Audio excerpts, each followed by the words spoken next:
Do you have the courage to act outwardly on what you see inwardly? Or will you die a dreamer?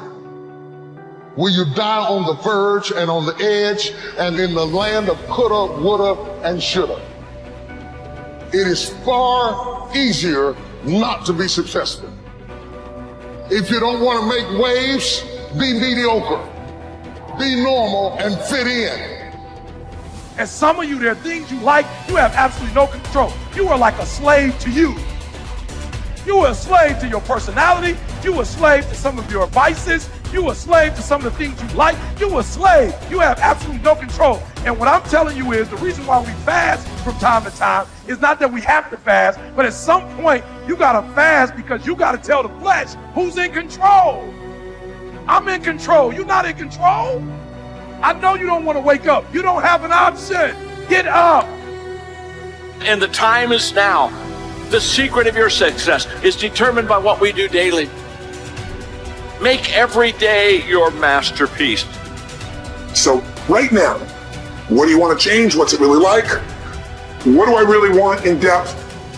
What are the rituals that will get me there? And then get yourself to start a few of those actions and lock them in place. So start the new process. You can begin a new habit no matter how small it is. Small isn't important. Whether or not you start and whether or not you continue are all that is important. So to have a prosperous life, start a prosperity plan. To become wealthy, start a wealth plan. If you are ill, start a health plan. If you don't have energy, start an energy plan. If you don't feel good, start a feel-good plan. If you're not smart, start a smart plan. If you can't, start a can plan. If you haven't, start a have plan.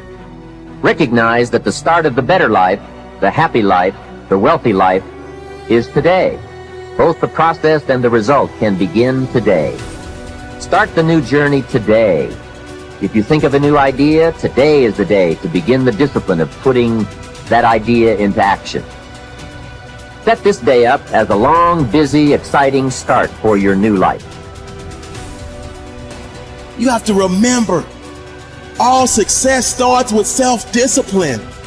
It starts with you. Abraham Lincoln said, discipline is choosing between what you want now and what you want most. You only have two options. Suffer the pain of discipline or suffer the pain of regret. The choice is yours. Get some momentum going on your new commitment to the better life. Start the thrusters going. Prove to yourself that waiting is over, hoping is past, and that faith and action have now taken charge. It's a new day, a new beginning for your new life.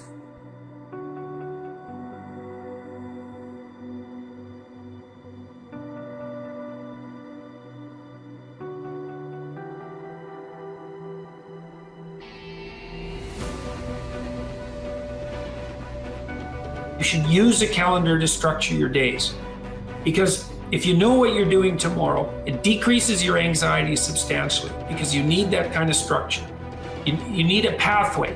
You need to know, you need to have a map, and you need to know where you're located on the map, and you need to know how you're moving forward. And that gives you hope because you're moving towards goals that you regard as worthwhile. And it stops you from being anxious because you're not entirely directionless and lost. And so learning how to manage your time is useful. And you can start with a calendar. You can start with simple things like you can put in, well, when you're likely to go to bed and when you're likely to get up. And regulating that's useful. That should be relatively ritualistically consistent. And finally, a fifth way of being that is new. For me, it has become a way of life. It's called serenity instead of acquisitions. The more you try to acquire, the more you try to get, the more you try to collect in your life and evaluate yourself on the basis of that, the less serenity you're going to have. More is less. It's almost a secret of the universe. Serenity means inner peace. It means that you can find joy in every moment that you have in your life instead of always looking for it. It means that while you are driving along the countryside, you know, and seeing, instead of saying, oh, I'm on my way to this point, that you can open your eyes and see it with new eyes. See the rolling mountains, see the grass, see the deer, see the sky. You can just stop wherever you are in this second, wherever you are, and just look around you, and you can begin to appreciate just your surroundings and your environment. Then you can begin to appreciate the people that are in your life, and even the ones that are negative and that you're having the most difficulty with. You can practice a new way of being with them, which is sending them love, sending them flowers, send them books, send them a tape, send them something, and just see what kind of reaction that you get. Super emotional health is just an attitude. An attitude is everything.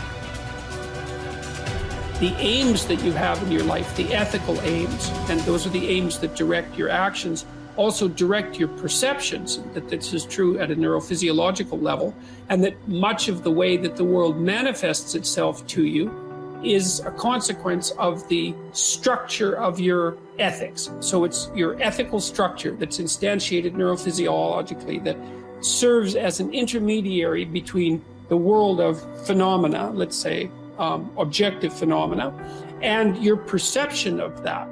And you see the world through an ethical lens.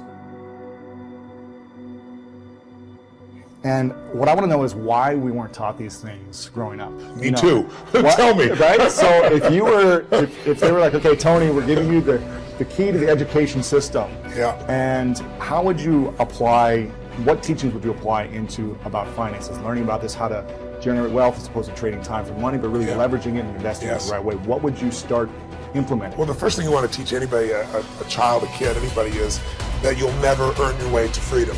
You just don't. You look around and you see, Kurt Schilling, if you remember from Boston Red Sox, in $100 million a year, he's broke, bankrupt. I asked Warren Buffett, I said, what made you the wealthiest man in the world? And he smiled and he said, 3 things. He said, living in America, great opportunities, having good genes, so I lived a long time, and he said the last thing is compounded interest. And we all know about compound interest, but I give an example in the book of this guy, Theodore Johnson, worked for UPS, never made more than $14,000 in income in his entire life in a year. And in old age, he was worth $70 million. And how did he do it? All he did was he took a percentage of his income. His percentage was 20%. Now his family said, you can't save any money. But he met a friend who said, if you pretend there's a tax, and the tax just took the money away from you, and you never see it, the money just comes out of your account, goes in an investment account, you'll be financially free. So he was disciplined, he didn't look at it, it happened. $70 million by compounding. So people's mistake is, and kids don't know this, adults don't know this, that you won't earn your way there, but you can compound your way there. What I want to do is say, where do you put that money? That's the trick, right? That's the secret. Well, the first trick is actually doing. Almost nobody does. Right. The second trick is you really have to understand where you're going to get hurt, because the fees. The fees are just destroy people. You have a whole chapter about the fees. I was like, this is incredible. Isn't it wild? It's nuts. Like, we lose so much money just on the fees. Well, just so people have an understanding, 96% of all mutual funds never match the market. They never beat the market. So I was just on a morning show this morning, and Michael Bloomberg's, one of his guys, announced some of his money. So this is the only industry I know of where people think they can be a doctor. They think they can be a financial planner. And I said to him, look, the statistics, Warren Buffett taught me this. He said, Ray Dalio told me this. David Swenson, who took Yale from $1 billion to $24 billion in 2 decades. These are people telling me. Right. Nobody beats the market except a couple unicorns that nobody has access to. And I said, I didn't say you're not one of them, but I said, here's the truth. 96% of mutual funds don't match the market. That means 4% succeed. Now, what are your chances of picking the right mutual fund? People don't know what they're doing. They put their money in a 401k, they pick a mutual fund not knowing what it is. If you play blackjack, and you and I play, and you get 2 face cards, and your inner idiot says, hit me, I want to get 1 chance in a million when you get ace. You have an 8% chance of winning. If you try to get a mutual fund, you got the 4% chance of winning. So what I show people is not only do you not get the result, thinking logically, if I hire someone else to do it, they'll do better than me. But in addition, you pay around 2,000% more than it's worth, meaning you get the same exact product, the same stocks. If you own the index, right? You own a piece of all of America's best companies, say the Vanguard 500 index, 500 top companies, that costs 0.17%, like less than 0.2% versus the average mutual fund is 3.17. Incredible. So compounded over time. But first, just hear that so you understand. It's like the average car sold in America is a Honda Civic. It's $20,000. You can get the Honda Civic for $20,000, or you can pay $350,000. That's the difference between 0.17 and 317. But if you look at it over a period of like, how old are you? 31. 31, okay. So let's assume you and a couple buddies at 35 managed to put aside 100 grand, and you manage not to add any more money, but to grow it at 7% in spite of ups and downs in the market. And you're 65, how much money do you have? Well, if you paid 1% in fees, over those 30 years, your 100 grand became $574,000. Not bad for never adding another dime. Right. If you had 3% in fees, had the same growth, but 3% in fees, you now have $324,000. Almost half as much. $250,000, 77% less money. And you had the same return, it was just the fees. So the world, most people ask them, what are your fees? They have no clue. Right. So I've created a site where people can go, they can type it in, you find exactly what your fees are and what you should be paying. And it's highway robbery. Where in the world would you pay $2,000% more for the same exact product? You can only do it because the financial industry makes things so opaque, so convoluted, and people feel overwhelmed. They don't hard know to what understand. Very hard to understand. That's why I try to come in here and go, look, time to become the chess player, not the chess piece. Yeah. Let me teach you so you understand what's going on. It's not that complex. They use all these big words, but when you know what's going on, you don't get screwed, and more importantly, you take advantage of the system instead of letting the system take advantage of you.